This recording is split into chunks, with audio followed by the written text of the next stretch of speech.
Were you not quite ready for educating your child at home? Thrust into this a bit too quickly? Feeling overwhelmed? Not to worry, we've got you covered.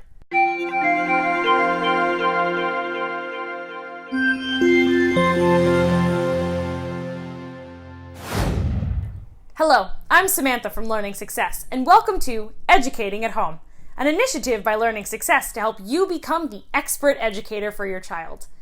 It may not feel like it, but research shows that parents can truly be the best educators. We'll be creating new videos every day to make sure you have the knowledge you need to rock this. Make sure to watch them all, and your child is sure to get the best education possible. Today's video is from Dr. Kisha Walker. Dr. Kisha Walker is the academic coordinator for Walden University's Master of the Arts in Teaching program. Her passion for the field of education extends to her work as a trainer and lifelong learner. She holds a National Board for Professional Teaching Standards certification as an exceptional needs teacher. Dr. Walker is also a former special education administrator and has provided training and support to special education teachers and paraprofessionals in implementing standards-based and adapted curriculum plans for students with exceptionalities. Let's see what Dr. Walker has to say about educating at home. Hello, my name is Dr. Kisha Walker, and I am the academic coordinator for the Master of Arts in Teaching at Walden University. Although working from home is what I do on a daily basis, like many of you, I have had to change my daily routine and take on the added role of teaching my children at home amid this global pandemic. These unexpected changes in a world of uncertainty have definitely caused an undesired level of stress, confusion, and panic, both amongst parents and students. As a result, it is my hope that by the end of this video, I would have provided a sense of calmness, affirmation, and cleared up a couple myths that are surrounding homeschooling. Let's start with affirmation. Parents, do you remember teaching your child or children how to walk or talk or how to read? What about how to ride a bike or even roller skate? Sure you do. All of these activities actually involve teaching our children. We had to plan how we would do so and provide multiple opportunities for them to demonstrate their success. Parents, we are our child's first teacher. We know our children better than anyone else. We know their strengths, their weaknesses, we know their interests, we know areas that they require additional support to be successful. So parents, I implore you to embrace this prior knowledge of being your child's first teacher and affirm that you can do this. Consider reaching out to social networks or collaborating with other family members, colleagues, or friends to talk about other resources or strategies that they may use with homeschooling that they've found success with. Let's eliminate some of the myths that may be causing some of this confusion about homeschooling. While you embrace your new role, eliminate the thoughts of trying to teach the same way your child's teacher taught, or even adopting the same schedule. You are not expected to teach your child the remaining components of the curriculum. Instead, provide your child with continuity of learning daily. So what does that look like? Everyday living. Think about math. We use math every day, especially with cooking. Include your children in making breakfast, lunch, or snacks or dinner. Allow them to identify the measurements and how much of each ingredient is needed to feed each family member. Calculate the average temperature for the week, or allow them to help with monthly budgeting or balancing your checkbook. Consider the plethora of free math resources and websites available, offering tutorials, worksheets, daily math challenges by grade level.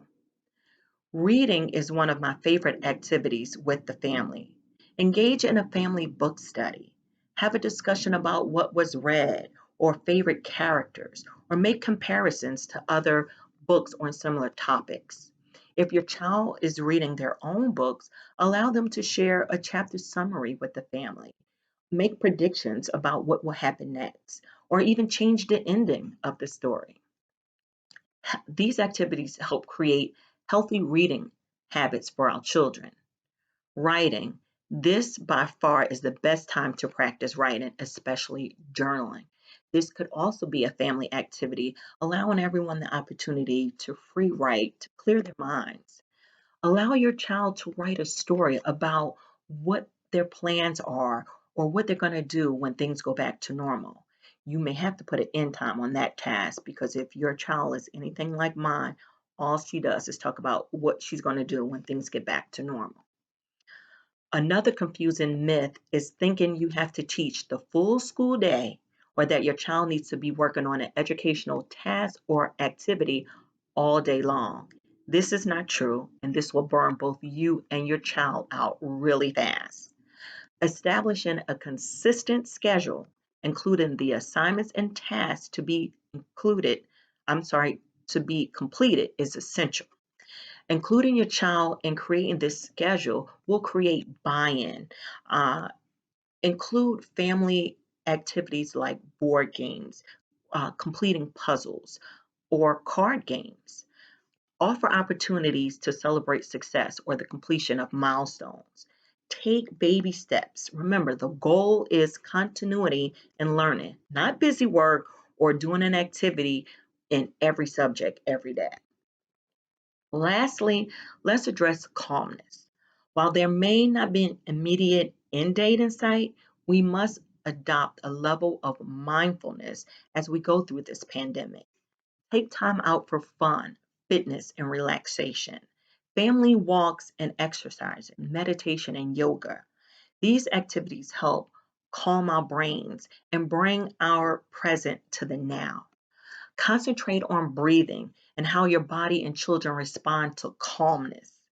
Relieve the stress and anxiety caused by this global pandemic with guided meditation or mindfulness activities. Take back your sanity and establish your new normalcy. Make sure your family schedule also includes physical fitness, fun, relaxation, and definitely rest, in addition to the educational activities. It is doable, and I implore you, embrace your affirmation of parent educator and establish your new normalcy. You got this. I wish you the best. Thank you. Dr. Walker, thank you for those affirmations and for clearing up those myths. If you enjoyed this video, please make sure to share it on social media. Use the hashtag EAH for Educating at Home. And remember, you've got this. The fact that you are here watching this video means you're an amazing parent. And that's a wonderful thing to be.